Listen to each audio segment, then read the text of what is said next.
What's up, Breeze Heat family? Today we have these garlic butter steak bites. These are so good. And if you're here, go ahead, like, comment, subscribe, turn on the post notifications so you can get all of my recipes when I drop them. We're going to go ahead and get started with this super easy recipe. So I decided to use some New York steak strips for this, strip steaks for this. I can link my knife below. I know a lot of people ask about like my knives and my pots and pans because of the color. So if you're a girl who loves pink, I'll have the Amazon link below and you can go ahead and shop directly on my shopping list.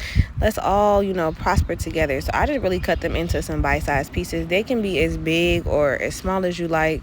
The only thing that you want to make sure that you continue to do is make sure that they are all even.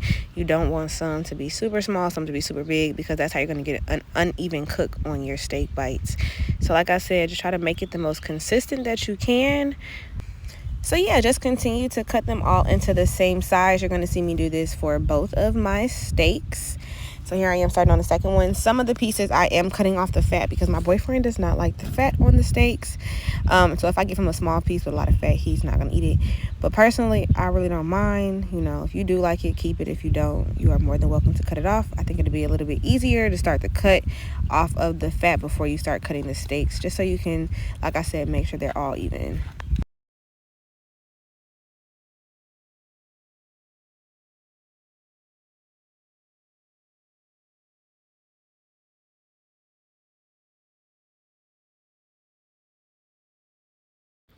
Now I'm going to go ahead and get this seasoned. I'm pretty sure I only used a half a tablespoon for these. Salt, pepper, a little bit of garlic powder, and a little bit of onion powder. We are just going to keep this a nice simple recipe so your steak can stay true to taste. And not be like too overbearing with the seasonings, because we do want to admire this beautiful steak. Even though we just cut it up, we're going to add the butter, and that's going to be the perfect touch to it. As you can see, like, these are the size of the pieces that I'm using. My bad, y'all. And I'm just kind of going through them to make sure that they're all pretty much even. And I'm going to let this sit for about like 10 minutes while I get my butter going. Another tip is you want to take your steak out about 30 minutes before you cook it. It's going to help you get that better sear, better cook, all of that. So I took my pure Irish spring butter.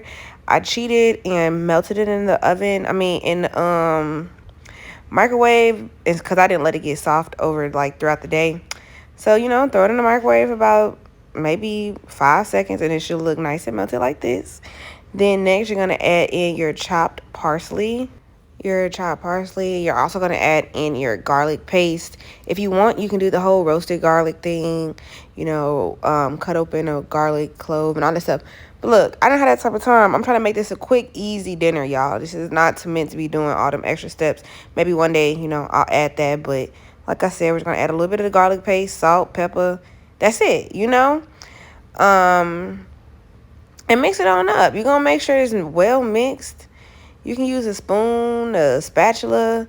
It don't matter as long as you're mixing it and as long as you're making sure it looks how you want it to look. Like, look at that. Yes. That looks good. I like that. So next, we're going to heat up our pan. Y'all already know we got the olive oil going. If you want, I didn't have no more avocado oil, but that's really what I wanted to use this recipe for. So add in a little bit of that. Let it get nice and hot. You see how I reach my hand over it?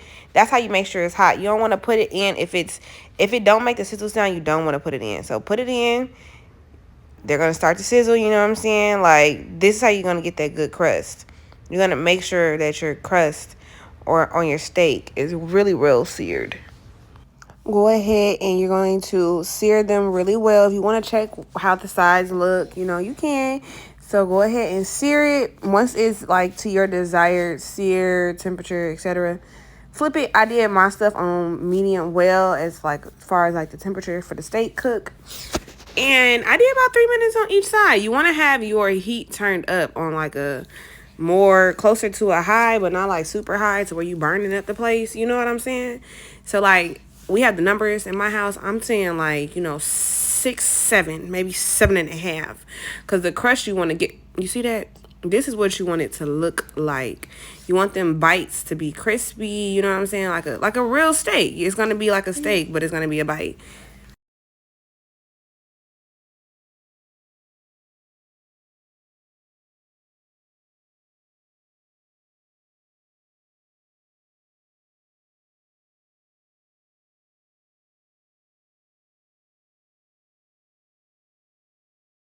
After you get that nice sear on it, sear it again on the other side for an additional 3 minutes. And this is where your butter is going to come in. Yes, go ahead and mix it. Look at those sears, y'all. Like stop playing with me, like for real. Like y'all is gonna look like this too because you're gonna follow all the directions and we're gonna keep it going. You know, like I said, check it before you flip it. If it's not how you want it, if you want it to be more crispy, leave it there. Like, it's okay. Like, if you want it to be more crispy, but you want it to also be, y'all, that's divine, but you also want it to be done to a design, like a medium, like rare, make sure you hike that up onto 8. Once I had it seared on both sides, I went ahead and added in that garlic butter that we made earlier. You can put in as much as you like. I only put in probably like 2 tablespoons, I would say. And you're gonna allow it to melt a little bit, all in the steak. Mix it around. You want it to pretty much just like you basting it, but you're not basting it. You're just kind of moving it around. And since it's not like a huge steak, you're gonna pretty much baste your pieces. But yeah, this is pretty much the rest of the video. And what you're going to do is cook it for an additional 2 minutes in this buttery basty sauce. And then just allow it to rest. You want it to rest for at least, I would say, 8 to 10 minutes, just so you can get the juicy part of the steak. Y'all know I love a close-up, so I'm definitely about to get y'all one on one of the pieces that I thought looked the best. Yes.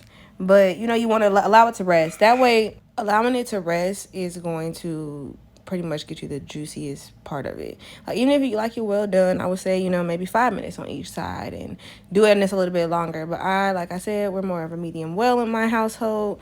So I did 3 minutes on each side, 2 minutes with the butter, and then I took it out and allowed it to rest.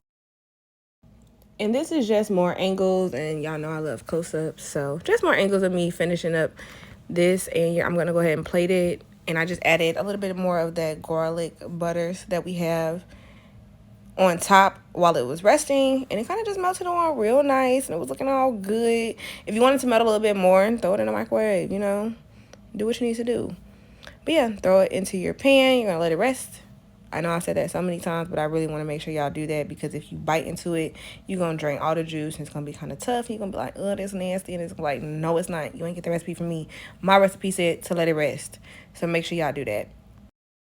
And here's just more of a close-up before I added that butter on top. Yes, it looks amazing, y'all. Can't wait for y'all to try this.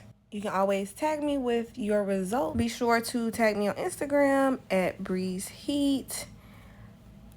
On TikTok, Chef Breeze Heat, but all those links will be listed below. Ingredients will be listed below. And yeah, I would love to see how y'all love this recipe.